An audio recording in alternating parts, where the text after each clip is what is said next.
안녕하세요.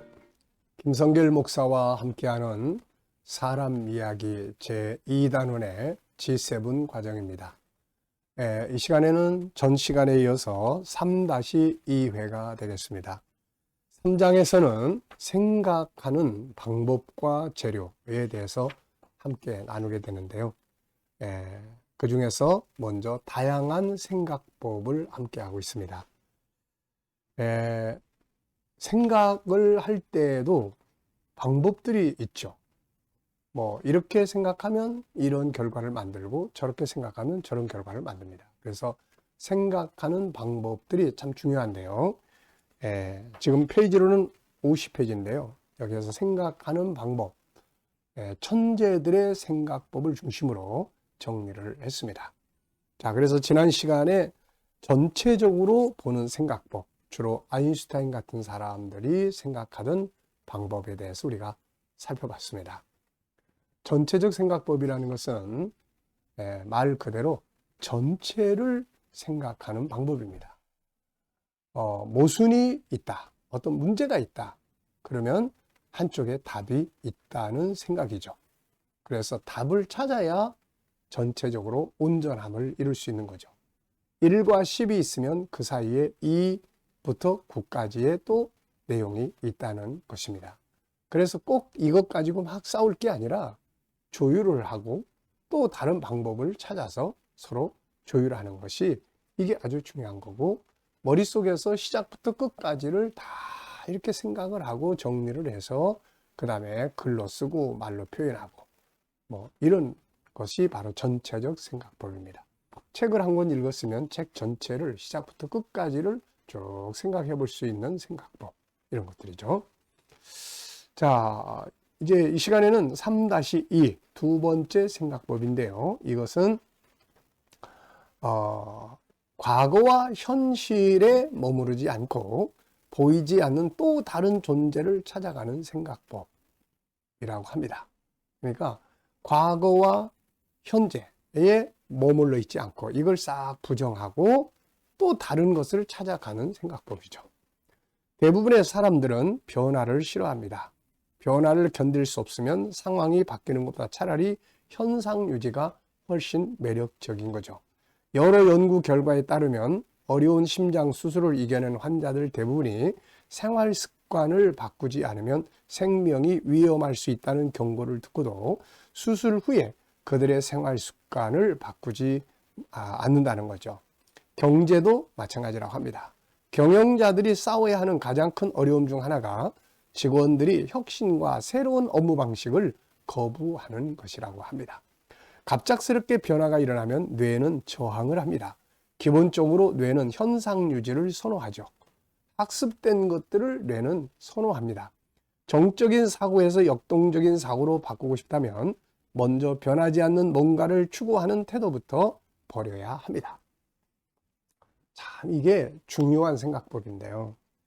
뭔가 변화와 발전을 가져오기 위해서는 지금까지 살아왔던 어떤 틀, 내가 지금까지 지켜왔던 어떤 고정관념들, 생활 습관들, 여기에 계속 머물러 있어서는 안 되는 거죠. 연구도 내가 뭔가를 연구를 해서 뭔가를 완성을 해놨습니다. 그런데 그 완성된 상태에서 머물러 있으면은 이게 또 다른 새로운 결과를 만들어내지 못한다는 것입니다. 이 유대인들이 구약 시대의 개념을 그대로 가지고 있음으로 인해서 예수 그리스도를 거절하게 된 거죠. 예수님은 새로운 시대를 가지고 오셨는데 이 구약 시대에 꽉 막혀 있던, 이 습관화되어 있던 이 사람들은 그거를 받아들이지 못한 거예요. 그래서 예수를 십자가에 못 박아 죽이게 됐던 겁니다. 자, 오늘 우리들의 삶에도 마찬가지예요. 우리 가정이든 교회든 직장이든 어디든 간에 뭔가 새로운 변화를 주기 위해서 새로운 방법을 도입을 하려고 할 때는 저항을 많이 받게 되는 거죠. 왜냐하면 그동안 익숙해왔던 것들이 그거를 받아들이기가 어려운 거예요. 그래서 변화가 일어나지 못합니다. 변화를 만들려면은 지금까지 살아왔던 걸 싹 부정할 줄 알고, 그리고 나서 새로운 방향으로 갈 수 있도록 질문하고 생각하고 받아들이고 마음을 열어야 되는 거죠. 바로 그런 이야기입니다. 그러니까 과거와 현실에 매여 있지 않고 그것을 싹 부정을 하고 그래야 또 다른 존재를 찾아갈 수가 있다는 이야기입니다. 자, 부정하는 사고와 수집하는 사고의 현격한 차이가 나타나죠. 수집하는 사고는 과거에 의존합니다. 과거는 언제든지 꺼내 쓸 수 있는 지식 저장소죠. 반면 부정하는 사고는 과거에 기초하는 모든 것을 거부합니다. 정신적 청소와 같은 거죠. 가끔 이제 제가 이렇게 글을 쓰다 보면은 지금까지 정리했던 것들을 싹 버려버려야 할 때가 있어요. 그래서 막 책을 그냥 몇 뭉치씩 그냥 버려버립니다. 왜냐하면 그걸 버려버려야 새로운 책으로 더 발전된 책으로 나타날 수가 있게 되거든요. 그래서 어떤 때는 아깝죠. 야, 이거 그냥 다 버려? 그럼 안 버리면은 앞으로 못 가. 새로운 지식의 현장으로 못 가는 거예요. 자, 그래서 새로운 지각을 위한 자리를 만들기 위해 계속해서 어제를 청소해야 된다. 수집하는 사고는 일종의 정신적 비말증을 앓는다. 부정하는 사고는 경직된 사고로 이끌 수 있는 정신적 습관을 재빨리 찾아내서 버리고 다시 정신적 신선함으로 돌아옵니다. 부정하는 사고는 새로운 통찰을 위해 넉넉한 자리를 마련하죠. 자, 하루를 마감하면서 자, 이런 질문. 오늘 나는 어떤 새로운 것을 발견했는가? 하루를 마감하면서 야, 오늘도 잘 보냈다. 이게 아니라 나는 어떤 새로운 것을 발견했는가? 어제까지 몰랐던 뭔가를 오늘 새롭게 배웠는가? 이런 물음으로 자신의 정신적 생기를 점검해 볼 수 있죠. 매일 무언가를 새롭게 발견하는 것이야말로 사고의 젊음을 유지하는 지름길이 될 수 있는 거죠. 조금 어려운 말인 것 같지만 그러나 이걸 뭔가를 연구하는 사람들은 잘 이해가 할 수가 있습니다. 지금까지 내가 여기까지 달려가기 위해서 막 뛰어왔어요. 도착했습니다. 야, 드디어 다 이루었다. 이렇게 되는 순간부터 도태하기 시작을 하는 거예요. 그래서 딱 도착을 했으면 이제 그 다음에 뭐 합니까? 야, 이제는 어디로 갈 것인가? 이걸 바탕으로 해서 어떻게 움직일 것인가? 다음에 지금까지 내가 연구한 것은 완전한가? 이것보다 더 완전한 곳은 뭔가? 우리가 뭔가를 만들어서 활용을 하고 하다 보면은 그게 잘 실용돼서 좋은 효과를 발휘할 수 있어요. 근데 거기에 딱 멈추는 순간 이제 도태가 시작이 됩니다. 그래서 뭔가 연구해서 잘 활용되고 그러면 빨리 우리는 질문을 해야 돼요. 자, 다음은 어디로 가야 되는가? 이것이 더 발전할 수 있는 방법은 뭔가? 네, 이게 아주 중요한 자세인데 두 번째 방법은 바로 과거를 매이지 않고 새로운 앞을 향한 생각을 하는 방법들이다. 예. 자, 세 번째는 이제 유기적인 생각법입니다. 모든 것은 다 연결되어 있다는 것이죠. 이것은 전체적 생각법과 비슷하면서도 약간 다른 부분의 생각법이다.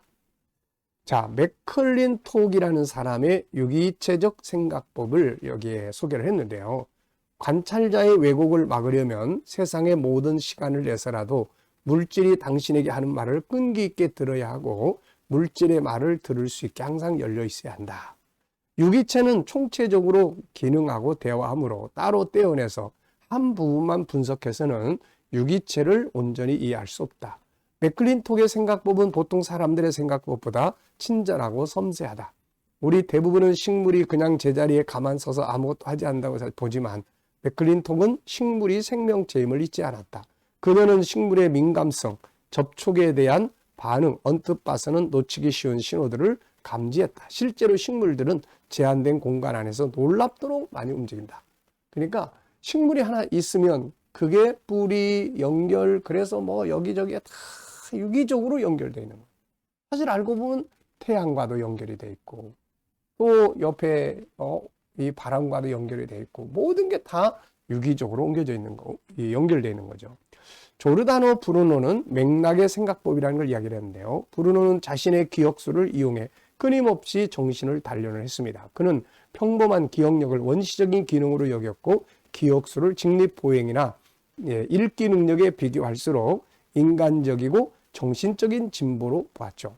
인위적 기억력은 세계를 관찰하고 세계 인상을 체계적으로 작업하는 기술이었어요. 이처럼 모든 것은 개별적인 구성 요소이면서 더 큰 것의 일부입니다. 브루노는 관찰한 모든 것을 이런 맥락에서 분류하는 능력을 타고났던 것 같습니다. 그에게는 부분과 전체를 동시에 지각하는 감각이 있었어요. 하나님의 역사는 과거, 현재, 미래가 연결되어 있고 보이는 세계와 보이지 않는 것들이 다 연결되어 있죠. 그래서 끊임없는 유추하는 자세가 필요합니다. 이것을 통해서 서로 연결된 어떤 것들을 찾아내죠. 근래 세계적인 산업들은 모두 이 같은 생각법을 기초로 이루어진 네트워크를 연결하고 플랫폼을 만든 기업들입니다. 예를 들면 구글, 아마존, 페이스북, 애플, 카톡, 등등 다 이게 연결시켜주는 역할을 통해서 성장한 기업들이죠. 이게 그래서 이것을 네트워크 혹은 플랫폼이라고 이야기를 하는 거죠. 자, 전체적 생각법, 그 다음에 과거를 부정하고 새로운 미래를 생각하는 생각법, 그 다음에 유기적인 생각법, 이 세 가지 살펴봤습니다. 자, 다음 시간 또 계속하겠습니다. 감사합니다.